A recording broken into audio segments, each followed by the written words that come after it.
In patristic times, so broadly in the first millennium after Jesus, there was a variety of salvation theories.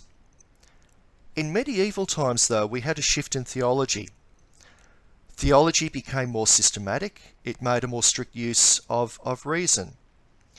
And we began focusing on a narrow set of salvation theories. And in fact, we focused very, very narrowly on salvation as forgiveness of sin.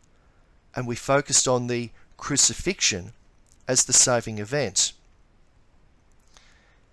In early medieval times, the most prominent theologian of salvation was St. Anselm. He was around the 11th and very early 12th centuries. Now, he rejected any notion that the crucifixion was a ransom payment to the devil. He rightly saw that as wrong. But instead, he worked out this very interesting theory that showed how the death of Jesus was a ransom or a satisfaction of a debt. But the debt was not to the devil, the debt was to God. And I think that's the very important turn in Christian theology.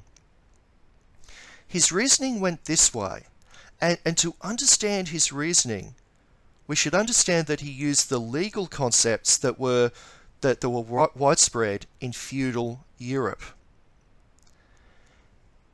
He began with a theology of sin, and he conceived sin in terms of its offence against God. Using the legal philosophy of his day, Anselm measured the guilt of the wrongdoer with the offence caused to the wronged party. So let me put it this way. In feudal legal theory, if a peasant offended another peasant or caused them harm, that was wrong. But if a peasant offended or harmed a lord, a duke, or a king, the offence was even greater because the person you're offending and their position determined the magnitude of the offence. So, human sin then is an offence against God.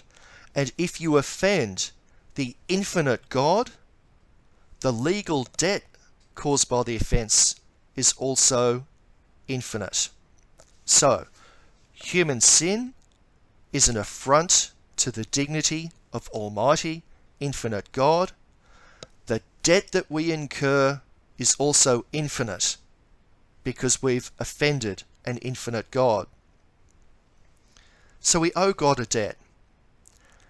Anselm argues, though, that without punishment or satisfaction of a debt, the debt remains unsolved, and the natural order of the universe is disrupted, because the Creator of all is still offended. The idea there is that a satisfaction of the debt of sin was necessary, because if God just said, I pardon you, then the debt is still there. The debt is unsatisfied, and that to Anselm was against the natural order. Having said that, how could God deal with this debt? Punishing human beings was not seen as an option, because an adequate punishment of our infinite debt would frustrate God's plans for creation. On the other hand, simply ignoring the debt of humanity would be wrong, because that would be against justice. So Anselm figured this way: to offer proper satisfaction for the debt of sin, the satisfaction would have to come from the human race. We would have to pay our debt. But humanity is unable to pay that debt ourselves, because any payment we made would be finite, and a finite payment would not be sufficient to cover the infinite debt we owe to God.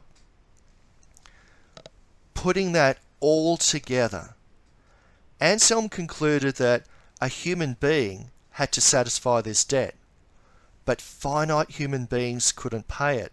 So we needed a human with more than human power to pay the debt. And this is why Jesus came. Jesus was human, so he could pay the debt. But because he was God's Son, his life was of infinite value.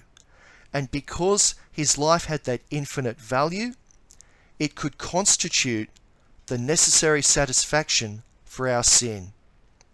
So our sin was infinite in magnitude because we had offended God.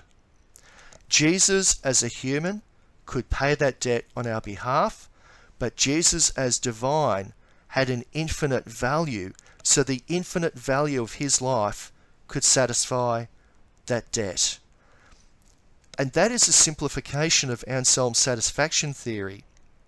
It is a widespread theory, especially among Protestantism today. It is one of the most, if not the most, prominent of salvation theories, and it is still held by many Catholics today. So it's an important theory with which you should be familiar.